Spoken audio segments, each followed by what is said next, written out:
இந்த வீடியோவில் நம்ம என்ன பார்க்க போகிறோம் அப்படின்னா ஸ்டீவியா மெயின்டெனன்ஸ் வீடியோ தாங்க. ஸோ பார்க்கறதுக்கு முன்னாடி மறக்காமல் சேவ் அண்ட் ஃபாலோ பண்ணிக்கோங்க. இந்த மாதிரியான டிப்ஸ் வீடியோ அப்படின்னா நிறைய பார்க்கலாங்க.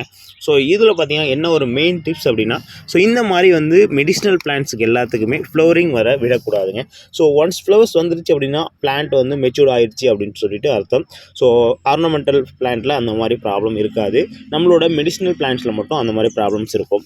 ஸோ மெச்சூர் ஆயிடுச்சு அப்படின்னா பிளான்ட்டோட லீவ்ஸ் எல்லாமே ட்ரை ஆக ஆரம்பித்து அது பிளான்ட்ஸ் கொஞ்சம் கொஞ்சமாக அழுக ஆரம்பிக்குங்க. ஸோ இதுதான் ரீசன். ஸோ இதில் வந்து பார்த்திங்கன்னா நம்ம என்ன பண்ணணும் அப்படின்னா, ஸோ இந்த மாதிரி ஃப்ளவரிங் வர ஸ்டேஜ்லேயே ஸோ ஃப்ளவர்ஸ் எல்லாமே நம்ம வந்து கட் பண்ணி விட்டுட்டோம் அப்படின்னா நியூ பிரான்ச்சஸ் மட்டும் வந்துட்டுருக்கும். ஸோ இந்த ஃப்ளவர் வந்துருக்கு இல்லையா, ஸோ இந்த பிரான்ச் ஃபுல்லாகவே நம்ம எடுத்துகிற போகிறோம். ஸோ அப்படி எடுத்துட்டோம் அப்படின்னா ஸோ பிளான்ட் வந்து மறுபடியும் வந்து நியூ ஷூட்ஸ்லாம் வச்சு நமக்கு புதுசாக புஷ்ஷியாக க்ரோத் ஆக ஆரம்பிச்சிடும். ஸோ 2 பெனிஃபிட் இருக்குதுன்னு சொல்லலாம். பிளான்ட்டும் ட்ரை ஆகாது, பிளான்ட்டும் நல்லா புஷ் ஆகும். ஸோ வேணுன்றவங்க ஸ்டீவியா பிளான்ட் ஸ்டாக் அவைலபிள் இருக்குங்க.